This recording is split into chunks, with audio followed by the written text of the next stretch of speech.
교회를 이렇게 개척시키는 귀한 사역을 하시는 목사님들을 함께 만나고 있습니다. 그런데 이전엔 없던 개념이거든요. 건강한 복음적인 목회 철학을 가지고 한번 도시를 또 지역사회를 한국교회를 변화시키자. 근데 한국교회가 그동안은 이제 한 교회가 잘 되면 막 큰 나무가 되고 주변 생태계는 완전히 다 황폐화되는 이걸 막아야겠다. 걱정이 많이 되고 사실은 잘하겠나. 그런데요, 이게 하나님 일이 달라요. 네. 제가 제일 걱정한 친구가 오히려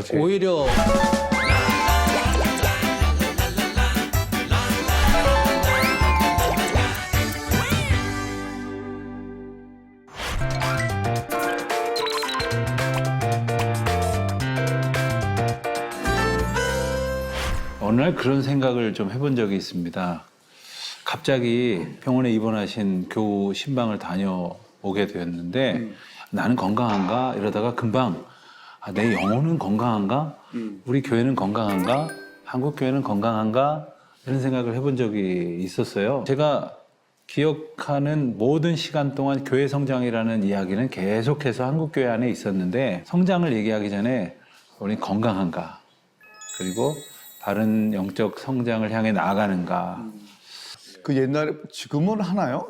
옛날 한 10여 년 전만 해도 자연적 교회 성장인가? 뭐라는 거는 Natural Church Development인가 말해가지고 NCD 뭐 해가지고 있는 게 있었잖아요. 네. 거기 보면 지표가 있어요, 사실은.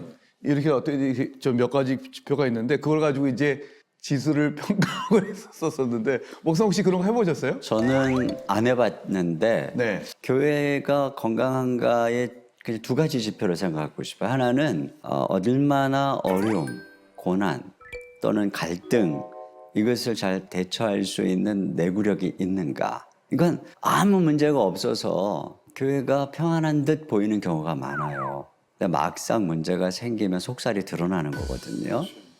그때 이제 이 교회가 얼마만큼 성숙한가, 이 고난 속에서 얼마나 주님을 바라보고 하나님의 관점으로, 세상의 관점이 아니라 이게 이제 드러난다고 생각하고요. 또 하나는 얼마나 섬기는가.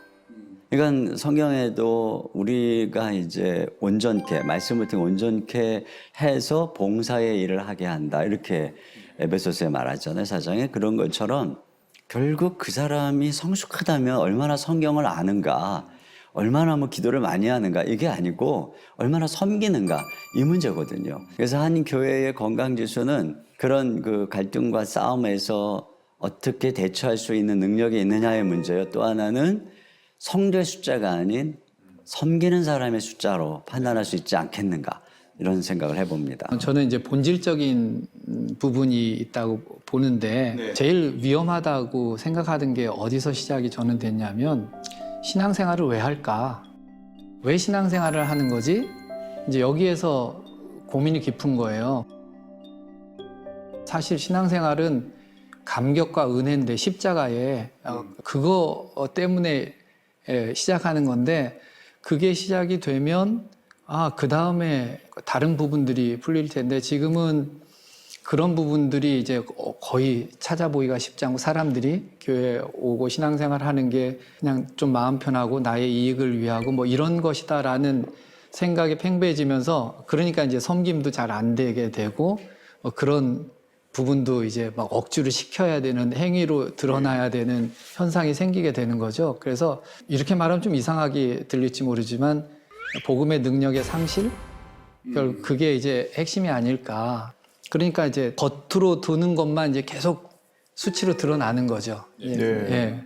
그러니까 자칫하면 이제 네. 바리새인들처럼 네. 잠깐만 그 말씀인 것 같아요. 목사님 말씀하신 것처럼 무시할 수 없다고 생각합니다. 왜냐하면 아이가 잘 먹고 열심히 운동하고 그래야 잘하지. 성도도 똑같은 것 같아요. 와가지고 목사님 요즘 왜 이렇게 내가 신앙의 회의가 있고 힘든지 모르겠어요. 가만히 보면 밥을 안 먹었어. 운동도 안 했어. 영적인 숨도 안 쉬었어. 그럼 누구나 다 힘들지. 지금 이 험한 세상에서. 그런 면에서 먹어야 되고 먹어야 잘하고. 그래서 교회가 성장한다는 것. 그러니까 결국은 교회의 건강은 성장이고 잘하면 문제가 다 해결되잖아요. 아이들도 잘하면 싸우던 것도 안 싸우고 유치한 짓 안 하고 네. 생명력 있는 모든 거 다 잘하는 건데. 그렇죠. 예.